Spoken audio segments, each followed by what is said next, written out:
بسم اللہ الرحمن الرحیم۔ السلام علیکم حاضرین گرامی، یہ واقعہ ایک جاہل خاوند کی جو کہ ہمارے قریب دیہات کا ایک واقعہ ہے۔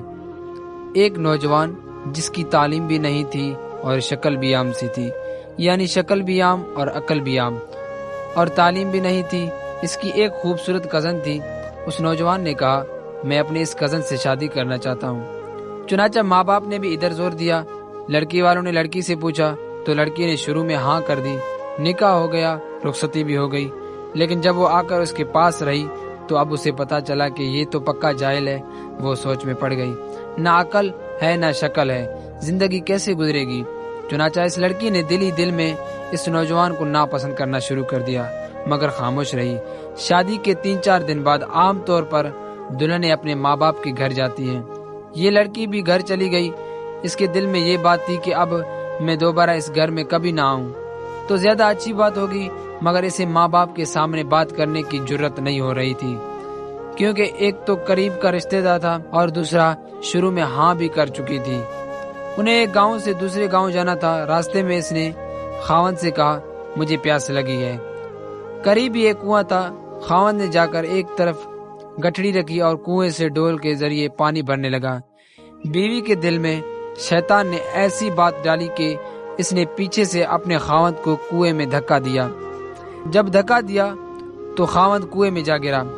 اس نے دل میں سوچا کہ اب یہ مر کھپ جائے گا اور ہمیشہ کے لیے اس سے جان چھوٹ جائے گا۔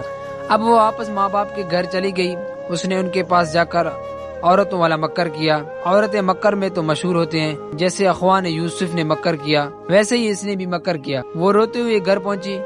ماں باپ نے پوچھا، کیا ہوا؟ خاوند مجھے بٹھا کر کہیں چلا گیا، میں اتنی دیر تک اس کا انتظار کرتی رہی، میں اکیلی تھی، مجھے ڈر لگنے لگا، کوئی غیر مرد آ جاتا تو میرا کیا ہوتا؟ مجھے جان کا خطرہ تھا اور عزت کا بھی خطرہ تھا، وہ تو بڑا بے پرواہ سا آدمی ہے، اس لیے میں واپس آ گئی ہوں۔ یہ سن کر ماں باپ کو بھی بڑا غصہ آیا۔ اس نے ہماری بیٹی کو اس طرح لاوارث چھوڑ دیا اور خود کہیں چلا گیا، یہ ایسا بیوقوف انسان ہے۔ اب ادھر کی بات سنیں۔ جب خاوند پانی میں گرا تو جان بچانے کے لیے اس نے ہاتھ پاؤں مارے تو اس کا ہاتھ اس رسے پر پڑ گیا جس کے ساتھ ڈول بندھے ہوئے تھے۔ اس نے اس رسی کو مضبوطی سے پکڑ لیا اور ڈوبنے سے بچ گیا۔ کافی دیر کے بعد اس نے ہمت کی اور آہستہ آہستہ رسی پر چڑھتے باہر نکل آیا۔ باہر نکل کر اس نے سوچا کہ میں کیا کروں۔ اس نے دل ہی دل میں کہا کہ مجھے توقع نہیں تھی کہ میری بیوی میرے ساتھ ایسا معاملہ کرے گی، کوئی بات نہیں، میں دوبارہ چلا جاتا ہوں۔ چنانچہ وہ دوبارہ سسرال کے گھر آیا۔ اتنے میں کپڑے بھی خشک ہو گئے۔ جیسے ہی وہ سسرال کے گھر میں داخل ہوا تو لڑکی کے والدین نے اس کو بہت جلی کٹی سنا دی۔ تو کیسا بیوقوف عقل انسان ہے کہ تو ہماری بیٹی کو اکیلے چھوڑ کر کیسے چلا گیا؟ تو بڑا بے پرواہ ہے، تجھے اس کا ذرا بھی خیال نہیں؟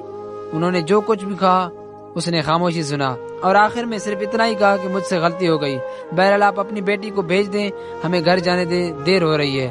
جب انہوں نے دیکھا کہ یہ بہت شرمندگی کا اظہار کر رہا ہے تو انہوں نے پھر بیٹی سے کہا، کوئی بات نہیں، اب تم چلی جاؤ۔ اب بیٹی تو چل پڑی، لیکن اس کے دل میں ایک بات بار بار آنے لگی کہ اگرچہ یہ ان پڑھ تھا، اگرچہ یہ بے عقل تھا، شکل اچھی نہیں تھی، مگر اس نے میرے ماں باپ کے سامنے میرا عیب تو چھپایا ہے۔ اس کا دل بڑا ہے نا، اگر یہ میرے ماں باپ کے سامنے میری حرکت کھول دیتا تو میں ماں باپ کو چہرہ دکھانے کے قابل نہیں نہ رہتے۔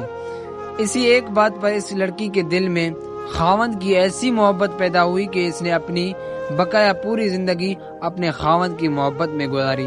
تو حضرین گرامی، ہمیں بھی دین اسلام یہی سکھاتا ہے کہ ہم اپنی بیویوں کا خیال رکھیں اور بیوی ہمیشہ اپنے شوہر کی خیال رکھیں اور ہمیشہ اس سے محبت کریں اور اس کی رازدار بنیں۔ شکریہ، اور میرے یوٹیوب چینل کو سبسکرائب کریں، بیل کے آئیکن کو لازمی پریس کریں تاکہ ہر نئے آنے والے معلومات کی آپ تک خبر لازمی پہنچے۔ شکریہ۔